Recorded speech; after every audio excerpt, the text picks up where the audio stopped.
Story that broke yesterday involving Tarryn Thomas, former North Melbourne player who played 69 games, of course. Been trying to get a lifeline back into football, of course, due to being sort of deregistered within the AFL system. And the Northern Bull Ants from the VFL were keen on him, but that got closed down. And it's been reported yesterday that Tarryn Thomas is now on the radar of the Swan Districts Football Club.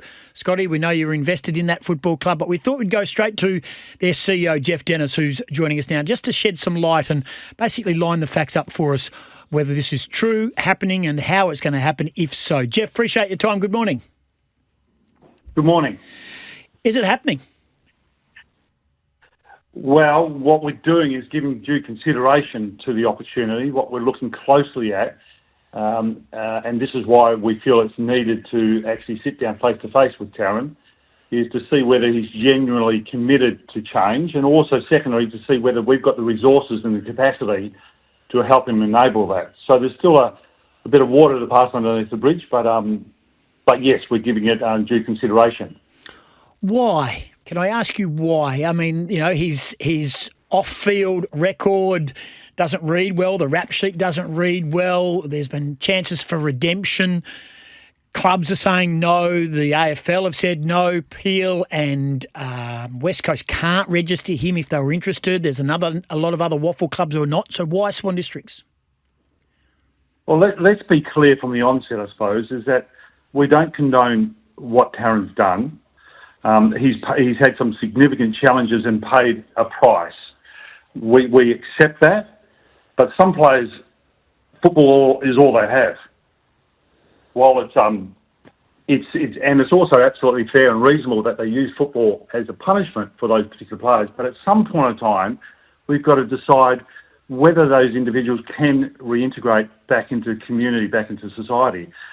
Or do we just leave them in isolation into eternity? Now, we've taken some time to look into the facts. We know there was some intimidatory and threatening messages from Tarryn. We know there wasn't any direct physical violence. We know that the intimidation and threatening messages are still a form of domestic violence. We know the significance and the severity of it. But what we're looking at right now is that can we as a football club help? Can we help him reset and reintegrate? And we feel we've got a history in this space. You're well aware of Andrew Cracker. We gave Sydney Stack an opportunity last year, and that wasn't an opportunity based on whether he's fit or not, different from what was reported in the West. It's clear that he wasn't at the time. It was an opportunity to see, well, whether we could help. Now, we feel, and we've still got a relationship with Sydney, even though he's decided not to continue training. But we would like to see him back at the club at some stage because we can still feel we can help him on his road to recovery, and which we understand he is on that road. And we feel that possibly, with the right settings, we're in a position that we can help with Tarryn as well. We've also got some past AFL Swans players, Aboriginal players, heavily credentialed, who have put their hand up to help. Now, so we'll explore that opportunity as well to see what can be done. But I suppose what we're trying to do is see whether he's up for another chance and see whether we're the club to actually provide that. Now, we've been speaking with the AFL as well. We understand that he has been completing all of his remediation work. The AFL are satisfied and hopeful that he can reintegrate back into a state league club. They've spoken to ourselves, and they like the offer that we've made or the consideration that we're making. But again, Tim, there's still a lot of water to pass on the bridge here. Yeah, it sounds like there is. Jeff Dennis, Swan's CEO. We're talking about Tarryn Thomas and the chances of him returning to the football system, possibly through the Swan Districts Football Club. You have a female team. You have female staff members. You have female fans. Would they not be at the top of the asking order in regards to they accept this? Or where do they sit in this whole conversation? Absolutely. I mean, that's part of the process that we need to go through. So it's not a quick, easy yes or no solution. It's quite a complicated process, and we will give it the due consideration that it deserves. Our female programs are critical to this football club, absolutely critical. Our female players know that, so we'll work through that. Have you had feedback already, Jeff? The story broke last night. Have the phones lit up overnight as feedback come via the Facebook page or any sort of socials? What has been the response, albeit most of the time people are asleep, but what has been the response so far, do you know? Well, to tell you the truth, Scott, I don't focus too much on the social media because we know some of the pitfalls around that. But we will be listening to people. But at the end of the day, we need to, and we've always acted in this way.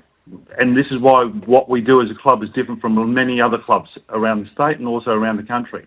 In relation to our community work with people with disability, Aboriginal people, young disconnected youth, people, and the diverse communities. And we spend a lot of energy and resources in that space. We deal with people who have been disconnected from community in the past, working with them to rehabilitate. So we've got history in this space, and we're genuinely committed to this space. We will do what we feel is the right thing for our club to do. And that means if we can help people, if we can, and that's a question, if we can, but if we can, I feel it's incumbent on us as a club to do that. Yeah, a lot of people don't know. I mean, the programs Swans have done, I know Waffle clubs do, but the programs Swans have done in the Pilbara have been outstanding and have been for a long, long time. If it was to get ticked off, Jeff, if you had everyone on board, and more, as Goss said, I think the most important one is making sure that the Waffle W team and the Rogers Cup team are all comfortable. Would there be strict restrictions on, not restrictions, strict, I guess, expectations of Tarryn and, a one-strike policy if he was to reoffend, God forbid, or not have training standards up to scratch or not be playing the way he's expected to play? There's strict restrictions on him to say, mate, we're not going to put up with it and you will be gone? Absolutely. Scott, you're acutely aware of how important we put on our values as a club. And they're things we would never compromise around integrity, inclusion, and being the best you can be. And also us, the importance we put on creating a safe and caring environment around our club at all levels of our club. We often speak to all of our volunteers, staff, and all of our players around those principles. We will be uncompromising with that. We're not going to get into the on-field, whether he's playing well or not. That's not really important. What's important is to make sure that he's doing the right thing off-field. We will have a zero tolerance policy on this. There's been enough chances that he's had in the past. There will be no more.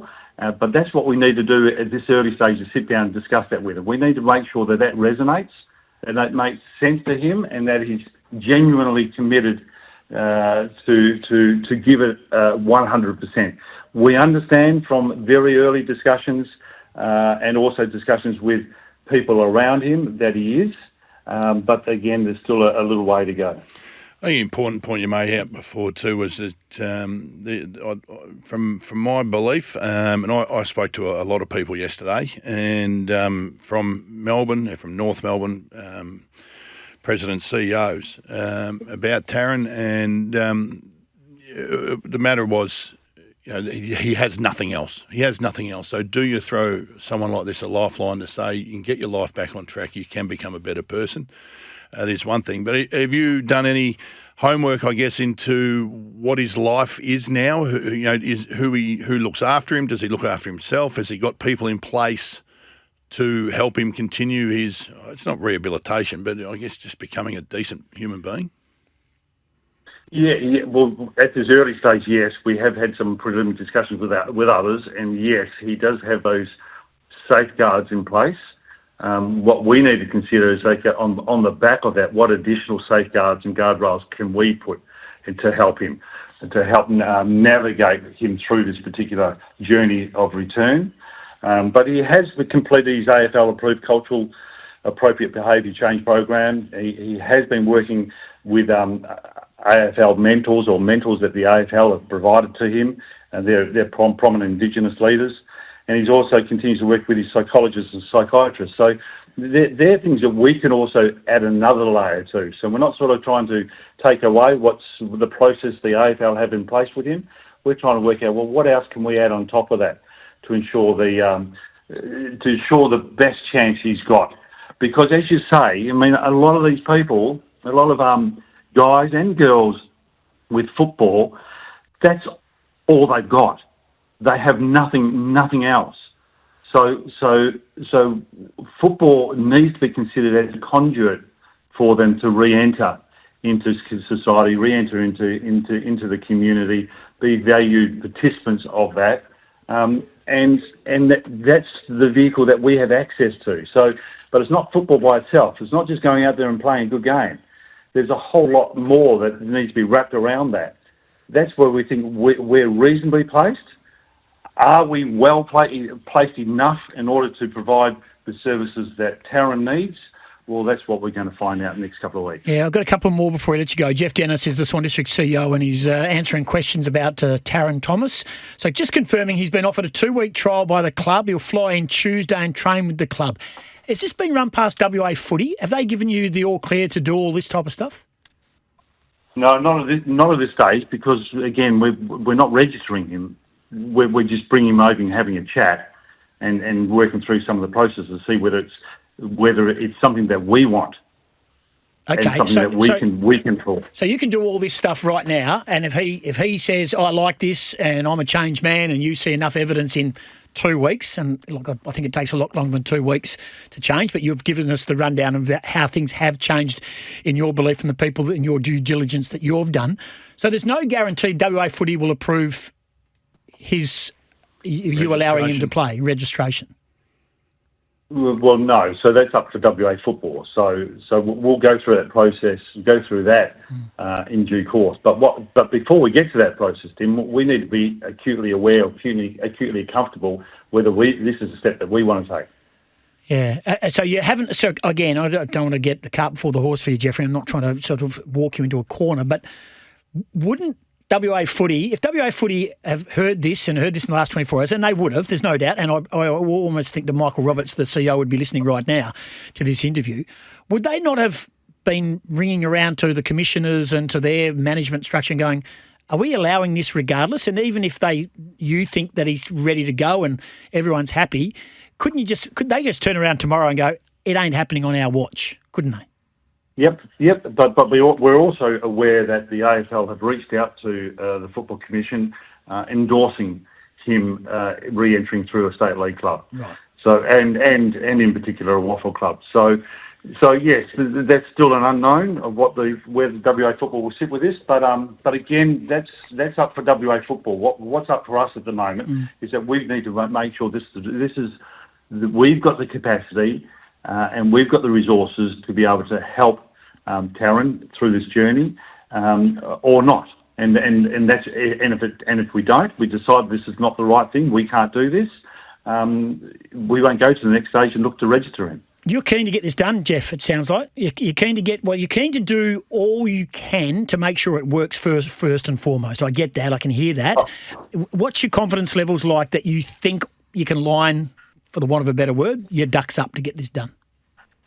Well, it depends on the conversations with Tarryn, really, doesn't it? So we need that's the information that we need. And yes, Tim, I'm committed, and we as a club are always committed to help people in need.